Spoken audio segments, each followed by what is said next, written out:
Coming up right now on the Citizen Report, we'll have the latest on the impeachment saga. Also ahead, we'll have your weather forecast for this weekend, including a chance of winter weather for many of you across America. The Citizen Report starts now.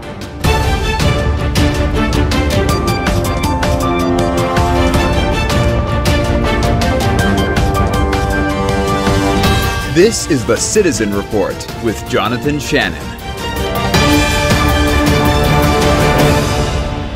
And welcome to the Citizen Report. I'm Jonathan Shannon, and thank you for joining us. We start tonight with the latest on the impeachment saga, which never seems to have an ending, because even before Donald Trump was elected as president, there was already some talk of doing just that. Well, it seems like the Democrats are fixing to try to make good on on those threats, and in fact, just today, Jerry Nadler and his committee voted it forward, the articles of impeachment.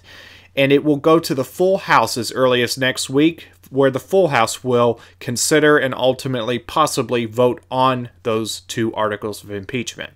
I'm sure by now you have heard about the articles, so we won't break down the exact scope and content of those articles, including the allegations, arguably unsubstantiated allegations, contained in those articles, but what we will do is offer some views on this, including some sound bites, and we're going to start first with the actual announcement from Speaker of the House Nancy Pelosi herself, where she came out to the cameras and spoke on TV regarding the announcement. This was back on December 5th.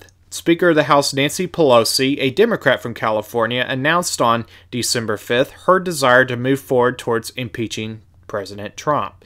She begins her speech by using a historical quote from a founding father, and by using that quote in her speech, she actually seems to imply the overthrow of the current president. Good morning. Let us begin where our founders began in 1776. When in the course of human events it becomes necessary for one people to dissolve the political bonds which have connected them with another. With those words, our founders courageously began our Declaration of Independence from an oppressive monarch for, among other grievances, the king's refusal to follow rightfully passed laws. Well, after her speech, a reporter from the Sinclair Broadcast Group, James Rosen, you might remember him from Fox News back in the day, he asked Speaker Pelosi whether she hates Trump, and her response, well, let's just say it wasn't particularly pretty on her part. Thank you. Do you hate the president, Madam Speaker? Because I don't hate anybody. I was raised in a Catholic house. You don't hate anybody, not anybody in the world. So don't accuse me. I did not accuse you. You did. I asked the question. You did. And Representative Collins yesterday suggested that the Democrats are doing this simply because they don't like the guy. that has nothing to do with it. Let me just say this. I think I think the president is a coward when it comes to helping our kids who are afraid of gun violence. I think he is cruel when he doesn't deal with helping our dreamers, of which we're very proud. I think he's in denial about the climate crisis. However, that's about the election. This is about the election. Take it up in the election. This is about the Constitution of the United States and the facts that lead to the president's violation of his oath of office. And as a Catholic, I resent your using the word hate in a sentence that addresses me. I don't hate anyone. I was raised in a way that is a heart full of love, and always prayed for the president. And I still pray for the president. I pray for the president all the time. So don't mess with me when it comes to words like that. Well, as you might imagine, there's been a lot of controversy regarding this whole idea of impeaching President Trump, and actually Mark Levin, who was back in the day working in the U.S. Justice Department during the Reagan administration, and he's also a constitutional scholar, I would say, and he's also a radio and TV host. He spoke on Hannity, which is a nightly show on Fox News, and said that literally every president who disagrees with the House in the future will be subject to impeachment. and also presidents of the past would also be indicted by the very articles that have been drafted, and of course, as I've said earlier in the show, that they have now passed out of committee into the full House. Well, let's take a look at this. First of all, let's look at the committee chairman and the speaker. You have Pelosi, Schiff, and Nadler. What do they have in common? A lot of things. They talk about the rule of law. They come from sanctuary cities that nullify federal law, and they support that. They obstruct ICE and law enforcement. They reject our immigration laws, and now they're talking about the rule of law. They don't believe in the rule of law. The Constitution's the law of the land, not any of these potentates that run these committees, and not Nancy Pelosi. It's the president's duty to uphold the Constitution, not a rogue House where the Democrats are in control. Literally every president who crosses the House of Representatives in the future under the standardless procedures they have in place with abuse of power and obstruction of Congress is subject to potential impeachment if they don't bow to the will of the majority in the House of Representatives. First of all, obstruction of Congress, they say, right? Has the Senate done anything yet? So how is it obstruction of Congress? It's obstruction of a rogue faction of radical Democrats in the House of Representatives. Once they won the majority, they immediately ran for impeachment. The President of the United States has no obligation to them. Abuse of power they talk about. When the President of the United States, like every past president, even since George Washington, has fought to protect the office of the presidency against a Congress that is out of control, that demands his innermost information from his innermost witnesses, individuals who report to him. And he goes to court, and they say that's obstruction. Let me tell you something. Every past president who would be subject to impeachment under the current articles being debated in the House of Representatives, John Adams would be impeached. He shut down newspapers. He imprisoned reporters. Abraham Lincoln would be impeached. He shut down 300 newspapers. He imprisoned reporters. Thomas Jefferson would be impeached. The Louisiana Purchase without budget approval from the Congress. Woodrow Wilson would be impeached. He segregated the civil service, and he put political opponents and reporters in prison. He would be impeached. The great FDR would be impeached. Internment of Japanese Americans, Italian Americans, German Americans, took their property, took their homes, used the Internal Revenue Service against the Philadelphia Inquirer owner, against the Gannett owner, used the IRS against his political opponents like Huey Long. FDR would be impeached 25 times.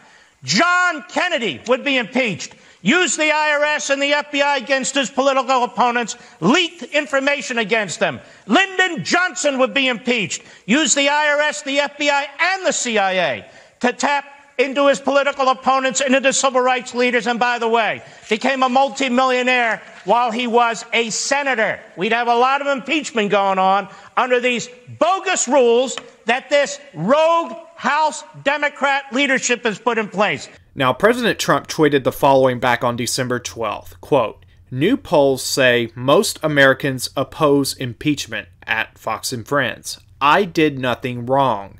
This will be the first impeachment ever where there was no crime. They don't even allege a crime. Crazy." Well, my personal analysis on this whole matter, because that's what you've come here for, is for analysis and to figure out what's going on. I will just say this, that I think that when, obviously, it's the odds are that the articles of impeachment will be passed in the House. It will go to the Senate. I do believe that it will be taken up in the Senate, but I do believe that this will boomerang back on the Democrats.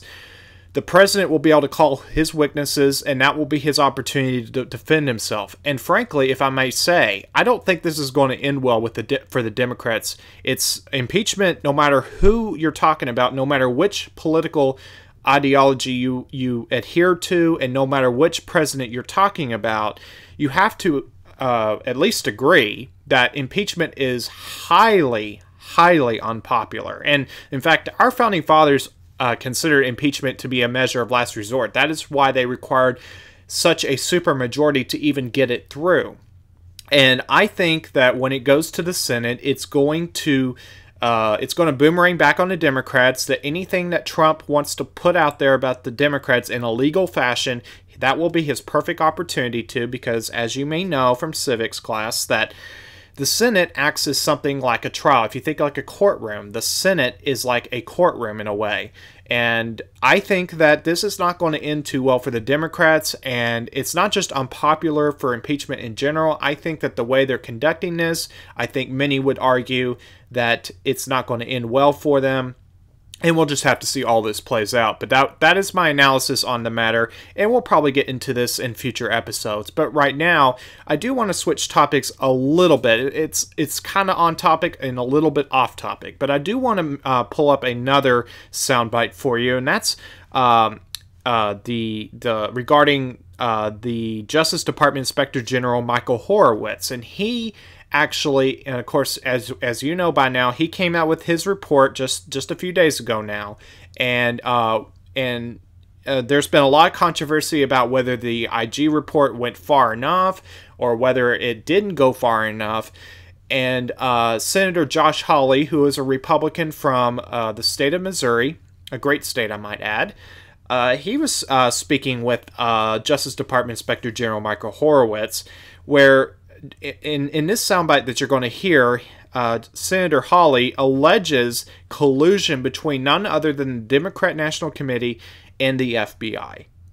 Let me just start where Senator Coons left off. So you have said that you have significant concerns about the authorization or the application for the FISA warrants, right? You said earlier when it came to political bias, when you move to the FISA warrants, things get murkier. I believe that was the word you used. Is that correct? Correct. Because you can open an investigation. I say this as a former law enforcement official myself. You can open an investigation pretty easily. You've testified today that it can be done quite easily. But when you actually start taking action, start taking steps, start gathering evidence, start surveilling Americans, that's when actually real questions arise. And your testimony today has been, and in this report, is that when that happened, there's potential concerns here about political bias. Is that correct? We have actions taken here that were not consistent with the rules, the practices, the policies, and what we couldn't reach a conclusion on is what motivated that. Yeah, I think that's very significant. I mean, let me just be honest with you. Here's the question that I'm struggling with. Which is worse? Is it worse to have a foreign government trying to meddle in our elections? Or is it worse to have our own government meddling in the election?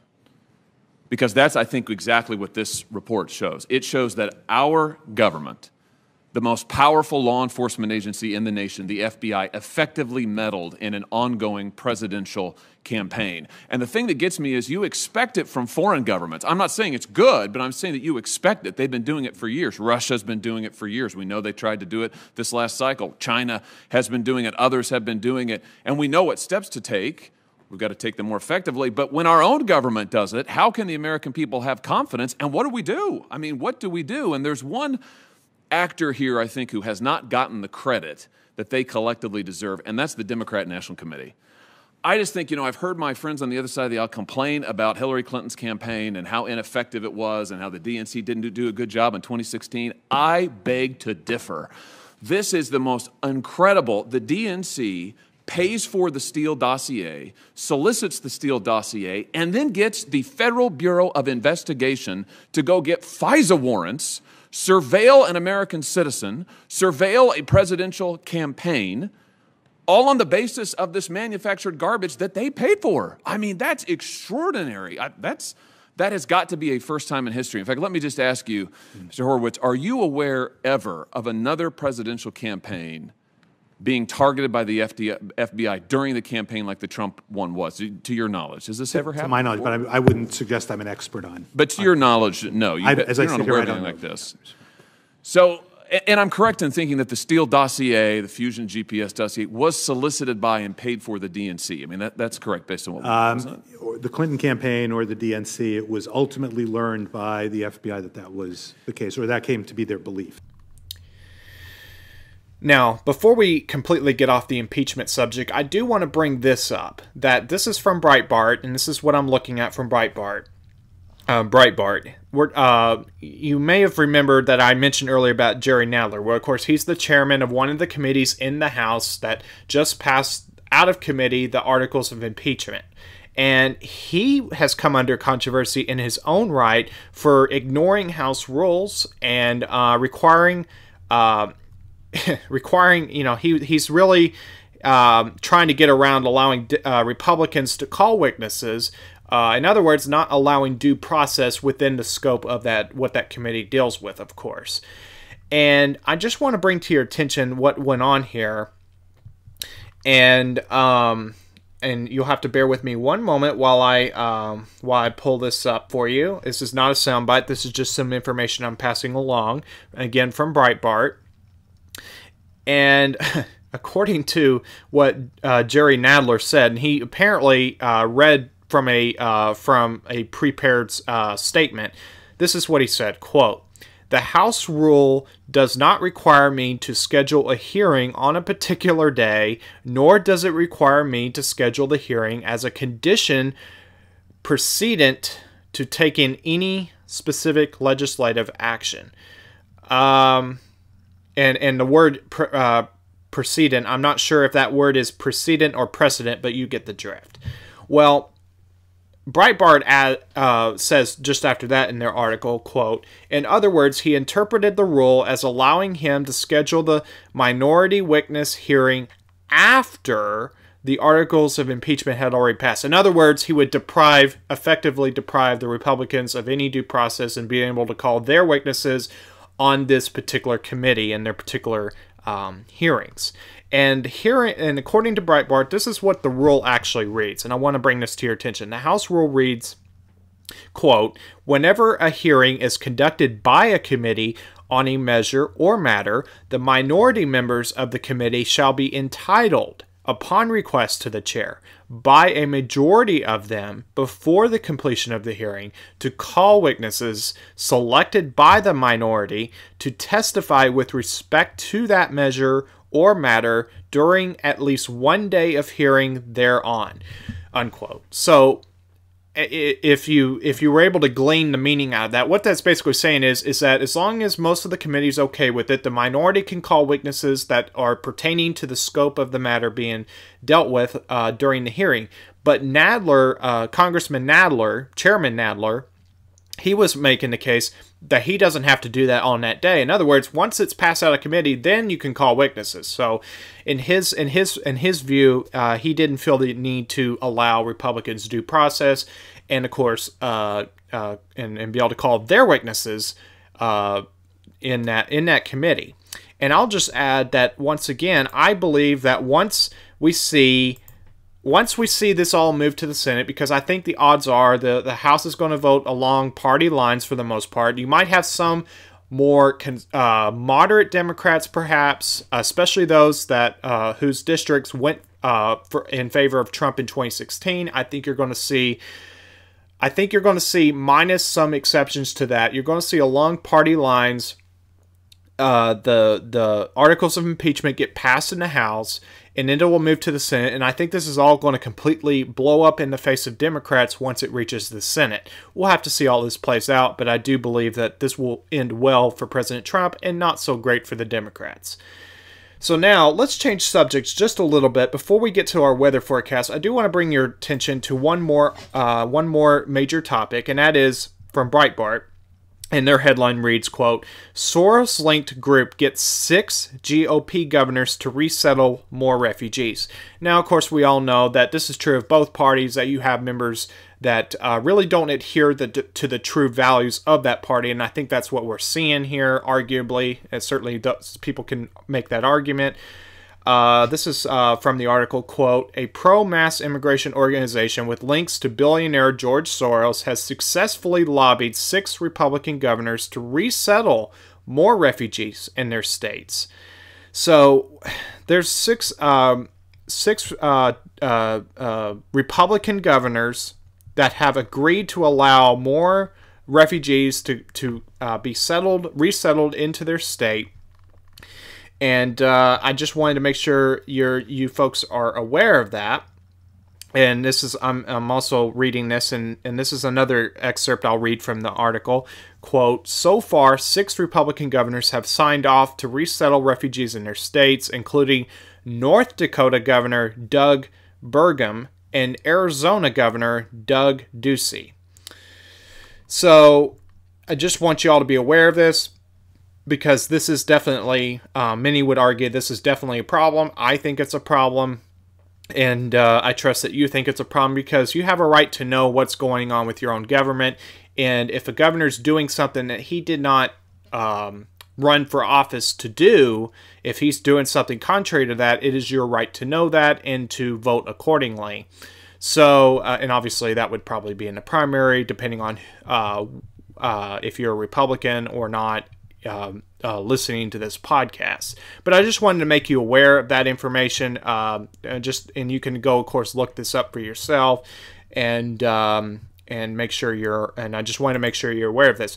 I do want to just briefly touch on this. On johnbwellsnews.com, and I'll spell that out for you. It's JOHNBWELLSNEWS.com, johnbwellsnews.com. There, I would say it's an excellent news aggregate. I'm not paid to say that. I don't get any benefits or kickbacks for saying that, but I just want to mention it is an excellent news aggregate site, and you can find a lot of useful information on that site. And one of the most useful things, and by the way, I like John B. Wells as a host of his show, Caravan to Midnight. He does an excellent news segment, which that is publicly available on YouTube.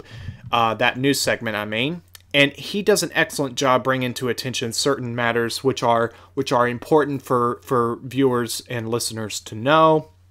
And he puts together, his website has a PDF, a daily PDF of headlines that you can just very succinctly look at. And I just want to read to you a few of these headlines that might be of importance to you. So the first one is from Zero Hedge. Shutdown averted. Republicans and Democrats reach $1.37 trillion deal in principle. From PJ Media. Lindsey Graham says he wants no witnesses because impeachment is a crock. That's Lindsey Graham's words. McConnell, this is from townhall.com. McConnell, quote, no chance the president is going to be removed from office. So that right there, and McConnell, of course, as you'll know, is he's the Senate Majority Leader. So I'd say that's pretty clear where things are going, how things are going to play out in the Senate. This from the NationalSentinel.com. Senator Josh Hawley blowtorches Obama administration, Hillary, and DNC for meddling in 2016 election video. This from the OrganicPrepper.com.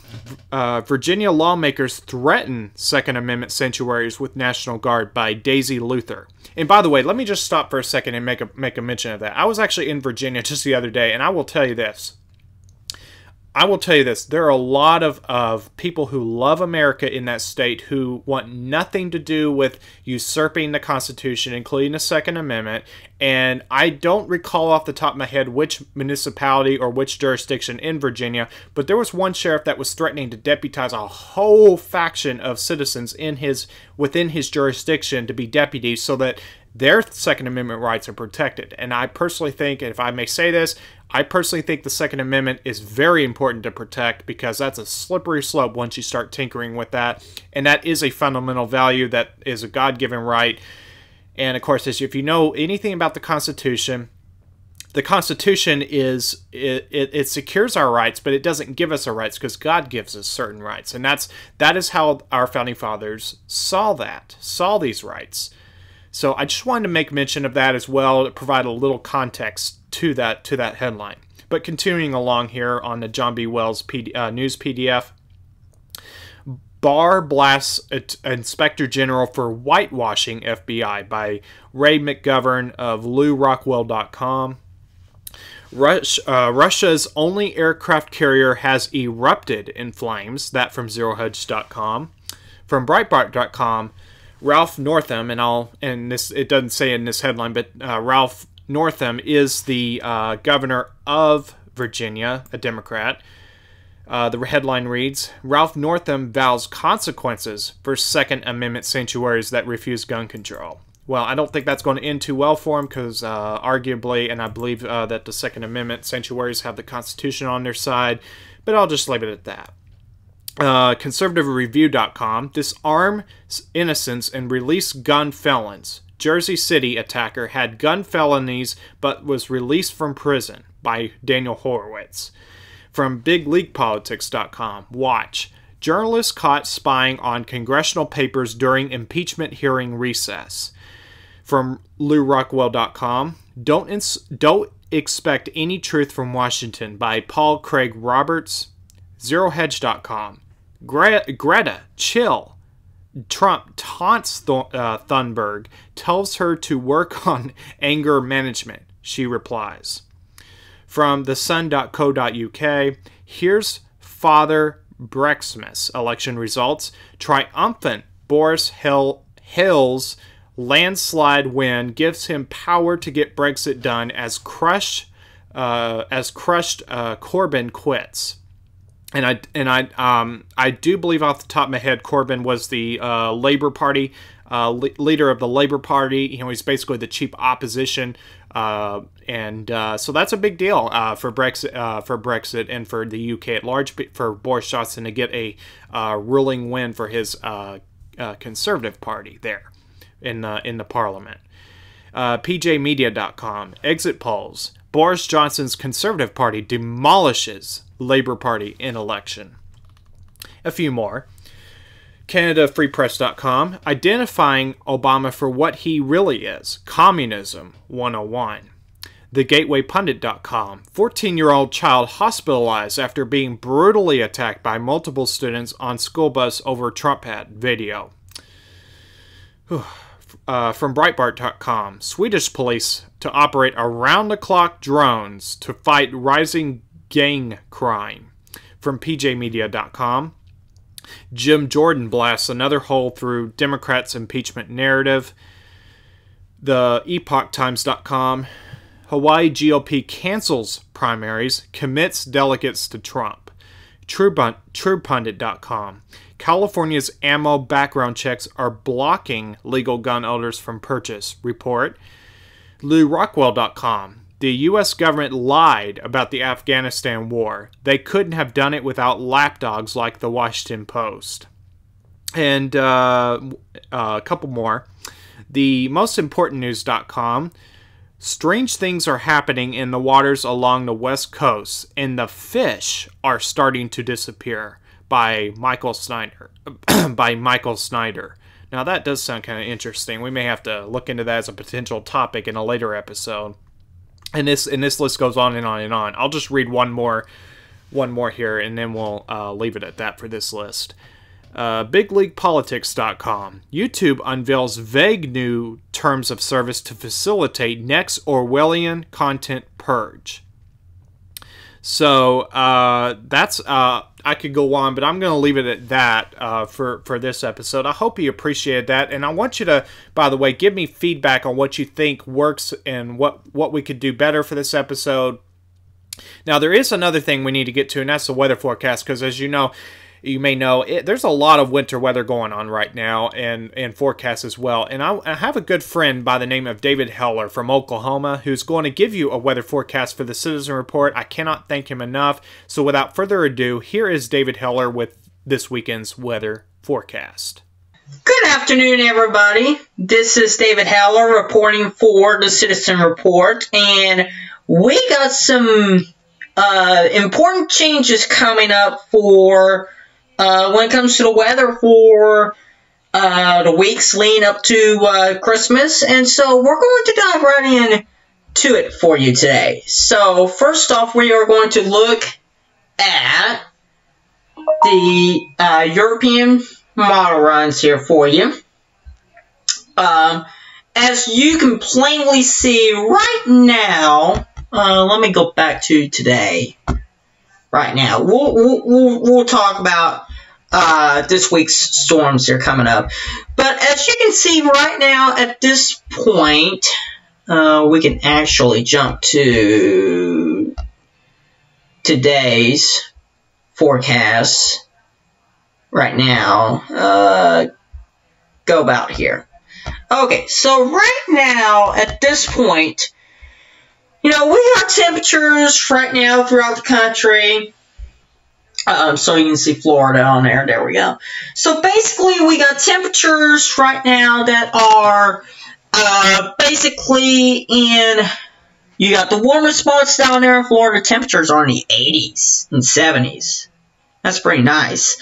And then as you get farther and farther north, you got temperatures that are currently, in the 40s through here. You got 40s for the most part, throughout the south. You got a couple 60s in Arizona right now, in the Southern California, 64 right now. 60 along the bay. You got 30s and 40s for the most part in the Rockies, even some 20s as well, and teens. In the Rockies, so it's pretty cold there. Speaking of the cold, we got 30s as well in the Smoky Mountains region, all the way up through the Northeast. In the upper Midwest, you got temperatures that are in the teens and 20s right now. 44 in Oklahoma City, 42 in Tulsa, 36 right now in Springfield, 39 in Fort Smith. 40 in Paris, 47 in Wichita Falls right now, 48 in Amarillo, 38 in Wichita, 41 for Dodge City. This is what the European model had. Now, when you look at the current temperature map that we currently have now, basically right now, at this point, let's go to current conditions here. And we want to go to the spot there. Okay. So right now for Will Rogers Airport, right now, at this point, well, basically, no, that's not it. Okay. Maybe perhaps I clicked on the wrong one here. Current conditions. Maybe. No. More observations, maybe. Okay. No. It's not it either. Okay. Anyway, so we are going to go to... No. Stop that. Local. If I can. Local. And then click on this. And currently right now in Oklahoma City, it is 51 degrees right now in Oklahoma City. So looking, okay, with the high temperature today of 52, let's look at the European model here. And as you can see, the European model clearly underestimated the forecast temperature right there, because they had a temperature of 44 when it's currently in the 50s right now. I can go back even more. There we go.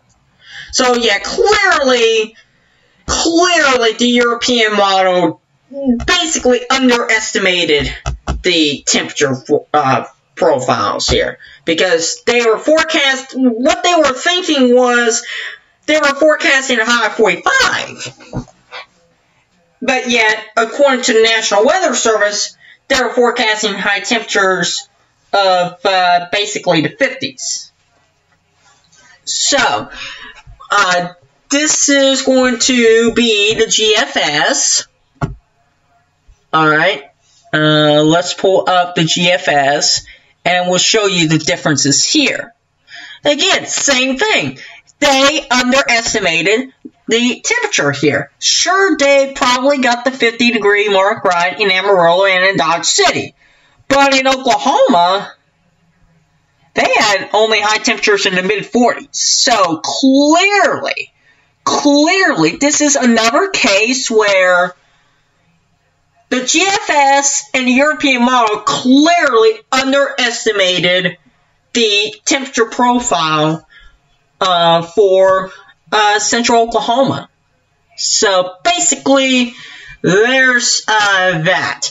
Now, I know everybody has been wanting to know about this upcoming system. So what we're going to do is we're going to fast forward all the way to beginning on Saturday. All the way to Saturday. Let's skip up to...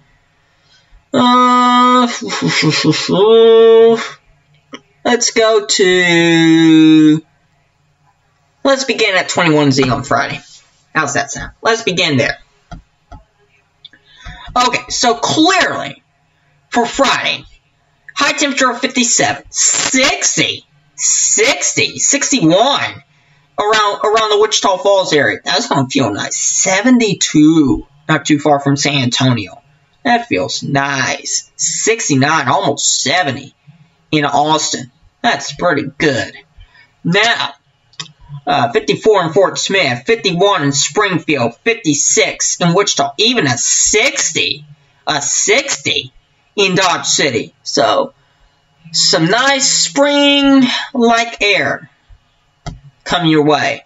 Now, let's fast forward to Saturday, or basically the 00Z run.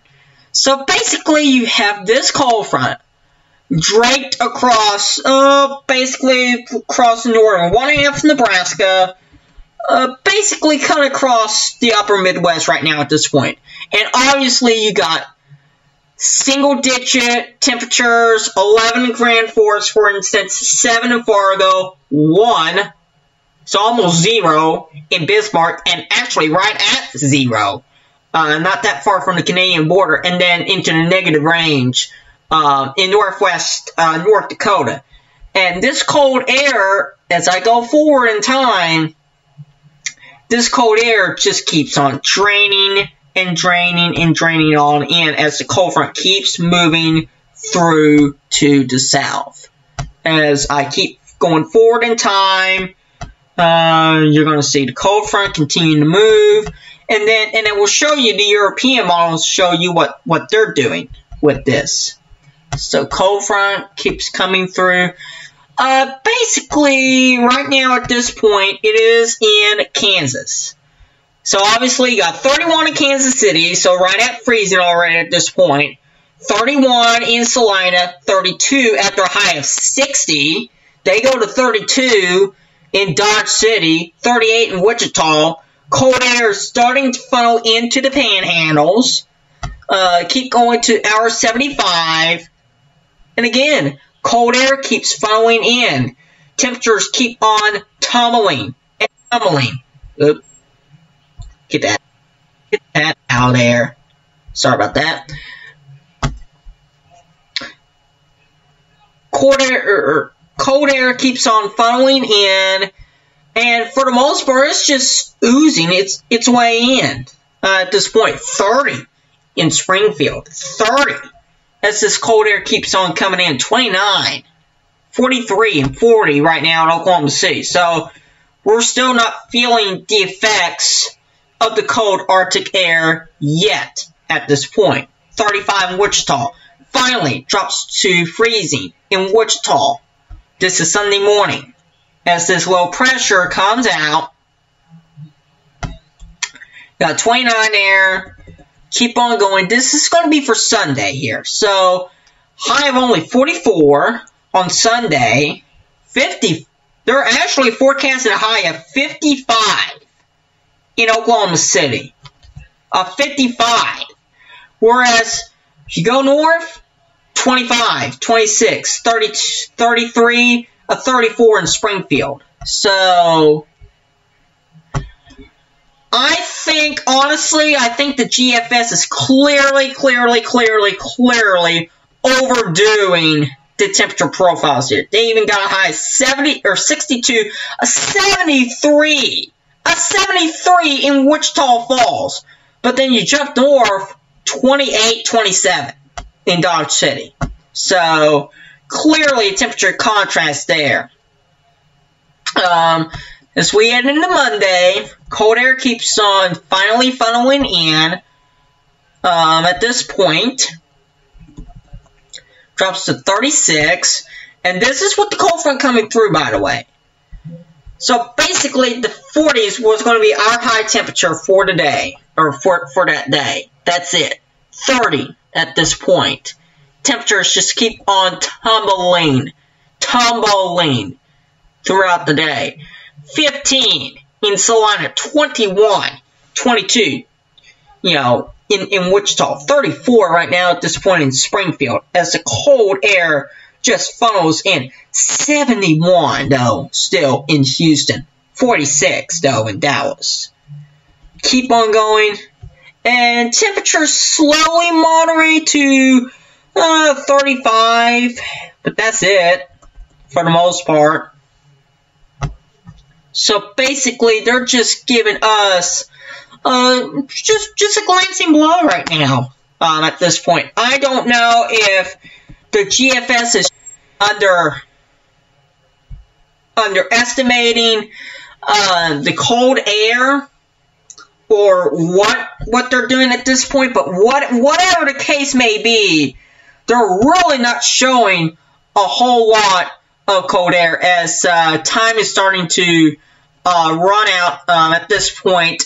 We are going to show you same model, but we're going to show the European, which is one of the most reliable models out there. We'll go back to Monday, high 32, so literally right at freezing. Now, at this point, before we wrap this up, we are going to show the snowfall. So, as you can see, the European has pretty healthy amounts of snowfall, basically from the Texas and Oklahoma panhandles through southern Missouri, southern Illinois, far southern Indiana, into Kentucky, and then into West Virginia, and stretching all the way to Virginia and Maryland and Delaware and places like that. So that's a pretty good amount of snow there. Now the GFS, on the other hand, they're basically showing no snow over Oklahoma. Maybe a skiff in the far northern half of the state, maybe an inch or two. But the bulk of the snow, 10, 11, 12, 13 inches of snow, they have that centered pretty close to the Kansas City metropolitan area. So, right now, at this point, anybody from about I-70 south, all the way down to I-40, Kansas City, Topeka, Salina, Wichita, Oklahoma City, Tulsa, Springfield, Fort Smith, places like that, all the way east, they need to watch this potential system very, very, very, very carefully. So, alright, at this point, we are going to wrap this up.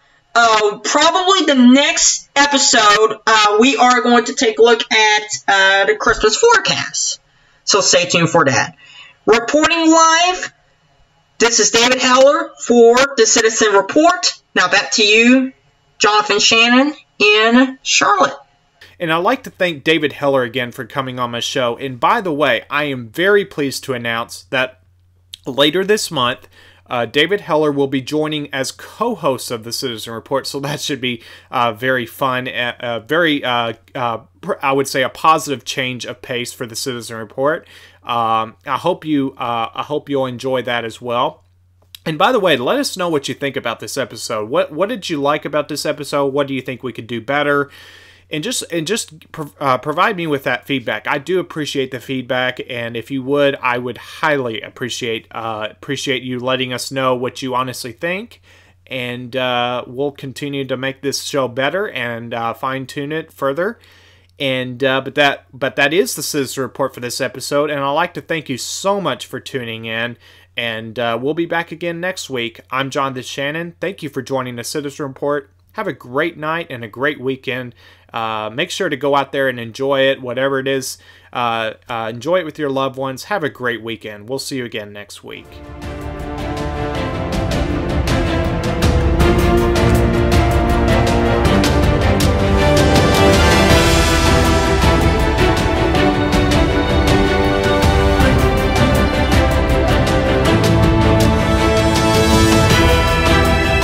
The Citizen Report is a production of New Shannon Media. All content protected under copyright.